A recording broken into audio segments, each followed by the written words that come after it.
Welcome to the Jiu Jitsu Oracle's ranking of the B team for CJI 2. This is the latest in a series of short podcasts where the Jiu Jitsu Oracle is going to rate all of the teams involved in CJI 2. There are 8 teams, 5 teams representing gyms, 3 teams representing continents. All of the teams have 5 grapplers on their team.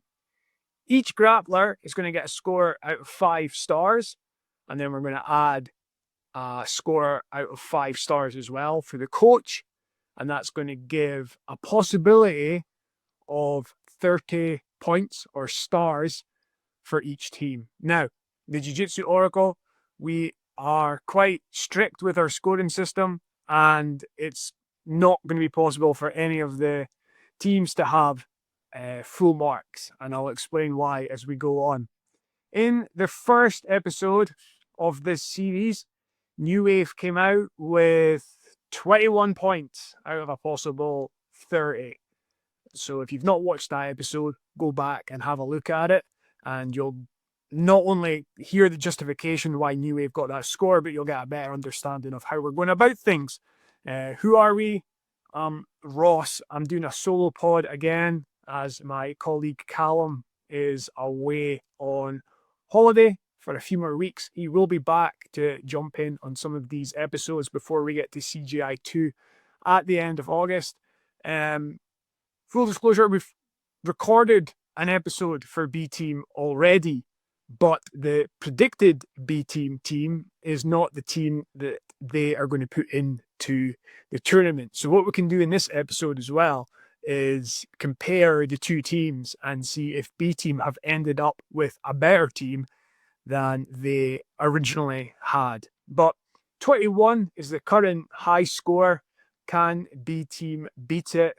Let's find out. So just so you are aware of the scoring system, a grappler who gets 5 stars would be a grappler who is very, very likely to win all their matches. Probably not just win all the matches, but win in a dominant fashion. So an example of a 5-star grappler right now would be Gordon Ryan.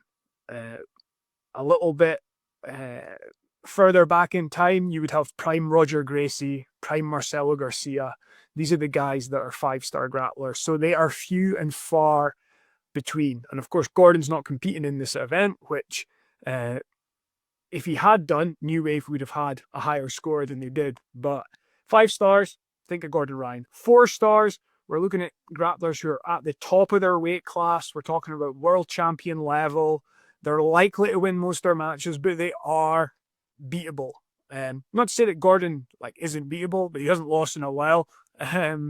But these guys, yeah, they can lose now and again, but they're likely to win a Worlds if they enter it. 3 stars, you're favored to win most of your matches, but you could lose. Probably consistency is going to be the difference between a 4-star grappler and a 3-star grappler. They can both beat the same level of grapplers, just a 4-star does it on a more consistent basis. A 2-star, that's a dangerous grappler, someone who could snipe anyone. But they can also lose to probably anyone on the other team as well. And then 1 star, we're looking at someone who's going to have a real tough shift at the tournament. Probably going to struggle to win a match, even if they put up a good fight of it. So that's the rating system. Think about that as I give the scores for the grapplers. First up for B team is Ethan Krellston at under 66. Now, I have rewatched the episode that Callum and I did, so there is content from Callum in this episode. His opinions will be channeled through me for this, me being Ross, if I haven't already introduced myself on this episode. But Ethan Krellston, we decided to give 3 stars to. Now, he's well-rounded, he's strong, he's well-conditioned, he's got good wrestling, good passing, good subs on the legs and back, so a lot of positives there, but he's a bit inconsistent. So, he could conceivably win his first match at CJI 2. He could also conceivably lose it, regardless of who they're against. He's a trials winner. winner. He has won matches at ADCC, but he's also lost matches at ADCC.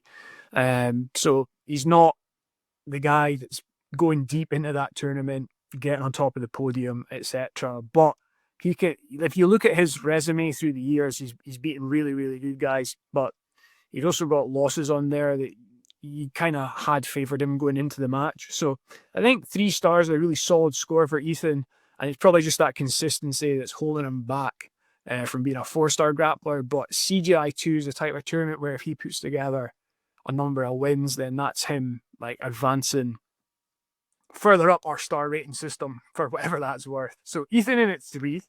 Under 77, Joseph Chen. We went 4 stars for Joseph. He's very good all round. His passing and his top game is what sets him apart. His wrestling's improving. Good guard, but you know, it's when Joseph's on top that like he really shines.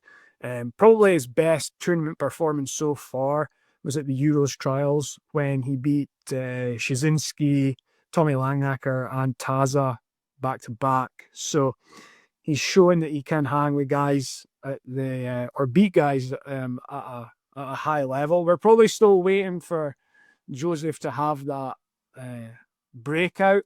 So like against a true world champion level competitor, like a Mika Galvao or something. So you could say that maybe like 4 stars is just a bit of a stretch, but I don't think it is. I think like with Joseph, you've got to consider that he's always improving. Probably the Joseph we get at CJI 2 will be the best Joseph we've seen, and I think like he definitely has the ceiling, has the potential of going on and being able to beat guys like Mika. So we're giving Joseph 4 stars right now. I think he's going to be like a really strong addition to the team. Like we're saying with Ethan, it's 3 stars because like, you know, there's question marks over consistency. I don't think you get the same question marks with the level of consistency in Joseph's performance. So I'd say it's probably consistency level that is the difference between those two. Now, under 88, this is where one of the changes happened. J-Rod is no longer with B team. He was the guy in originally at under 88. We'd given him 3 stars. He's been replaced by Chris Wojcik. So Chris is on the up. He's probably most well known right now for the Wodgelock and his game involving leg lock attacks. At the last ADCC, he made it to the World Champs. Beat Charles Negremont and Josh Hinger, but lost to teammate J-Rod and Felipe Costa. So I think with Chris, what we're seeing and what we will see over the next couple of years is like how far can he get? And I think right now we're going to give him 2 stars just because he's on the up. I think he is a dangerous grappler in terms of his ability to win by submission, which is huge in the quintet format. But he hasn't really shown yet that ability, that ability to win by sub against, like, you know, the really good guys in his division. He's beating guys, but like we're waiting to see where like Chris can get to. So I think like 2 stars is like entirely fair just now. He could definitely win a match at CJI 2, but I think like he would be also beatable. So at under 88, B team went from a 3-star in J-Rod down to a 2-star in Chris. Then at under 99, we originally thought it was going to be Declan Moody in under 99, but Declan is going to represent Team Australasia. We had scored Declan 2 stars when we did our pod. That was before he beat Felipe Andrew by submission. So we'll see whether that score changes once have a chat with Callum, and we arrive at our final score from Declan. But he's representing Team Australasia. So under 99, B team are now going with Nicky Rod, who we'd originally considered their over 99 entrant. But Nicky Rod in at under 99. He's a 4-star grappler for us. Very, very good, but not unbeatable. So we've seen him with some great wins, beat Kynan, but lost multiple times to Victor Hugo. Won CJI 2, CJI 1, got the $1 million prize, but probably like the path for victory to Nicky Rod really opened up once Victor Hugo was eliminated. But yeah, Nicky, really, really good. Tough to, he's going to be tough to sub. He has submission threats. Like if he gets to your back, very, very good there. But to me, he's not a 5-star grappler. He's not on the same level as Gordon Ryan. We still see bits of inconsistency in his game. So he's the under 99, and then over 99 is the already mentioned Victor Hugo, who came in as a wild card after we had recorded our pod. Again, with Victor, we're going 4 stars. Victor's awesome. Obviously, we've seen that multiple times against Nicky Rod.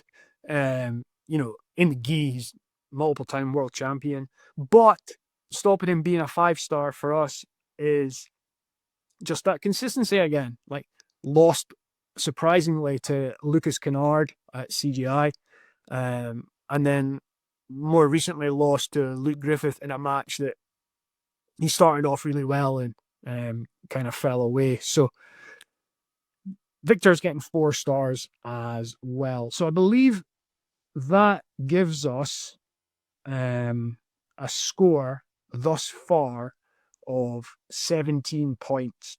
Then we have to add the coach, and the coach for B team, we're going with the idea that Dima is the coach, but there has been some suggestion that maybe Dima and Nicky Ryan split the coaching. It's not fair to then score both of them. Every other team is just going to be scored on having one coach. So we gave Dima 2 stars.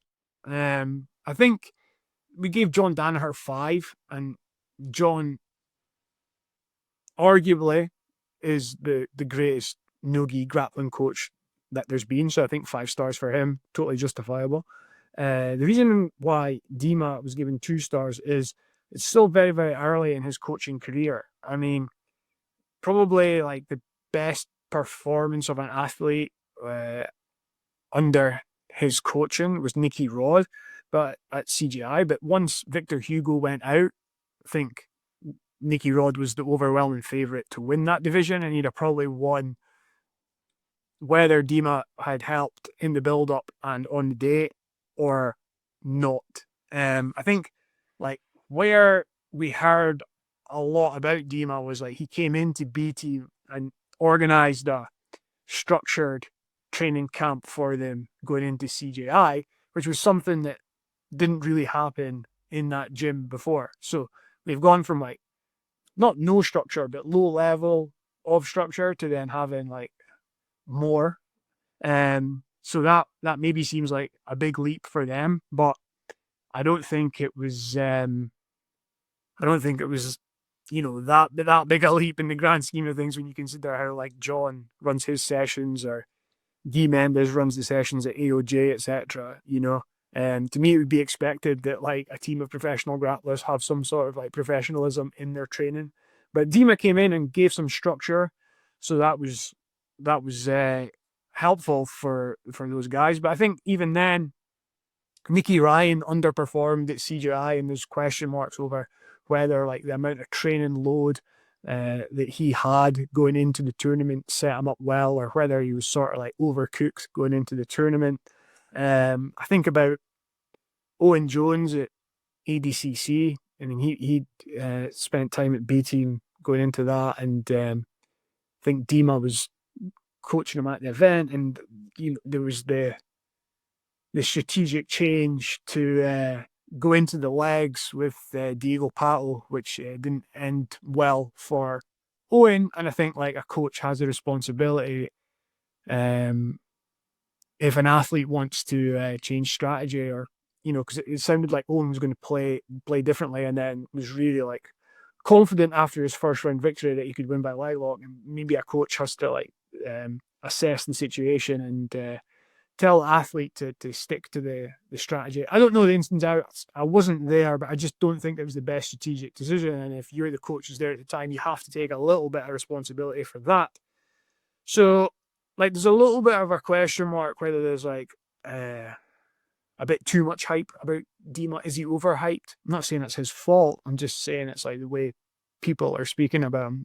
Probably the best athlete who's spent more time under his tutelage is Linus, who is an up-and-comer in the Euro grappling scene and is doing well, but he's not yet like at the top level, and there's only one guy. So I think there's still a lot for Dima to achieve in his coaching career.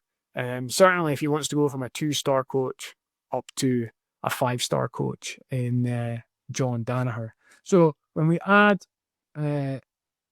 Dima's score, we're sitting at 19 points. So it was 17 points for the grapplers, and then plus 2 equals 19.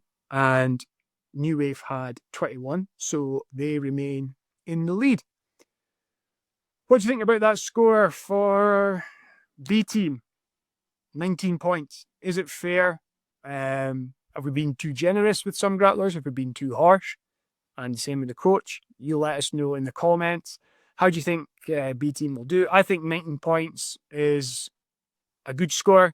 I think it would mean that they're favoured to get to the semi-finals in the event and be one of the top 4 teams, much like New Wave. But again, you let us know in the comments what you think, and we'll be back soon with another ranking of another team in CJI 2.